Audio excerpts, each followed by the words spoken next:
March is every college basketball fan's favorite time of the year.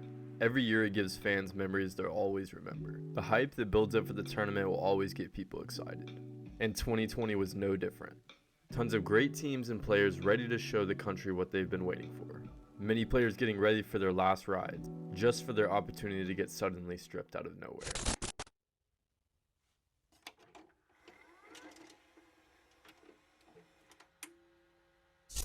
What's going on? It's Benji here, and today I'm going to be shining a spotlight on what we lost in the 2020 March Madness tournament. We lost out on the opportunity to see some real stars in that tournament due to the cancellation of it. I picked out 5 guys that were bound to become March legends. First up on the list is Obi Toppin. The National Player of the Year was one of, if not the most exciting player in college basketball that season. The sophomore would be the star of a Dayton team that would finish 3rd in the AP poll. He would lead his team averaging 20 points and 7.5 rebounds per night while being one of the most efficient scorers in the country. Toppin was a walking highlight reel with his crazy athleticism and dunks.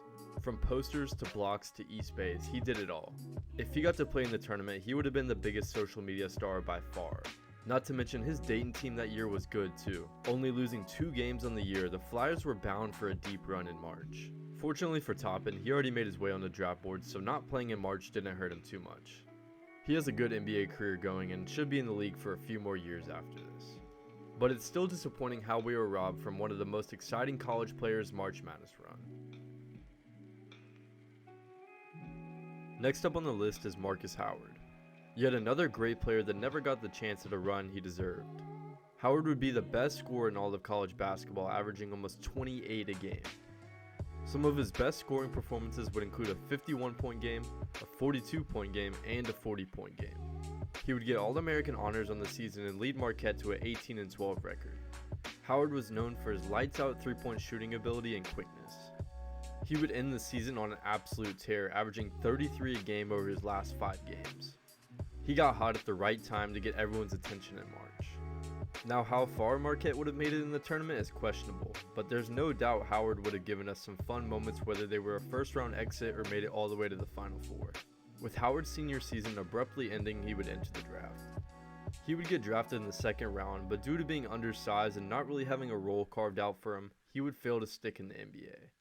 It sucks for Howard because March Madness can really change people's perspectives on you. And who knows, his career could have panned out differently if he got a run in March. Peyton Pritchard was super fun to watch with his craftiness and will to win each game. In his first 3 years at Oregon, he was a good player, but he wasn't catching much national attention. His senior season would change that. Pritchard would win Pac-12 Player of the Year and be named an All-American. On the season, he would lead the Pac-12 in points and assists.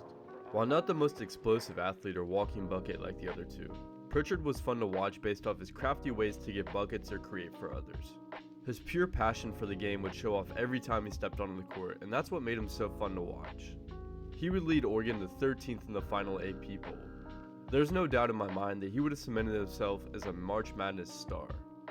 Now Pritchard is still in the league 5 years later and has carved out a pretty good role for himself on the Boston Celtics, becoming one of the best bench options in the league. Cassius Winston might have been the best playmaker in the nation throughout his time at college. Winston was a fan favorite at Michigan State and was the perfect example of someone you want leading your team. He would create for others, but also create for himself as well. A true point guard that loved getting his teammates involved. And unlike anyone else on this list so far, Winston had actually already been a star on the Final Four run Michigan State made the year prior.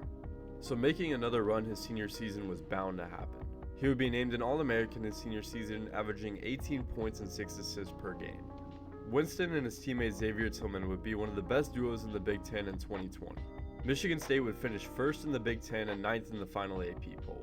While Winston got some March recognition unlike the others, it still sucks we were robbed of his chance to really cement himself as a March legend. Winston would go on to be drafted in the 2nd round of 2020 and play 2 seasons for the Wizards before fading out of the league.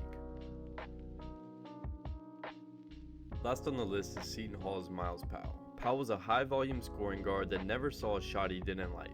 Whether it was 30 feet out, contested, fading, it didn't matter. His shot-making ability was flat-out impressive. You could never leave your hand down when guarding him. Powell would average 21 a game his senior year in 31 minutes, getting him selected onto the All-American team as well as Big East Player of the Year.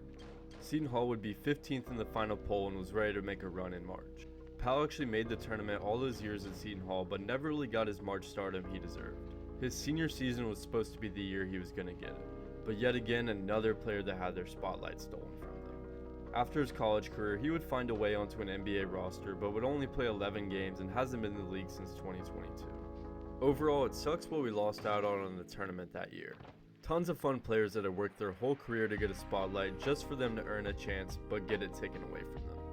It also sucks for teams like Dayton who were having the best season of program history but wouldn't get to see any success for their unbelievable season, as well as teams like Seton Hall who haven't had success like that season recently.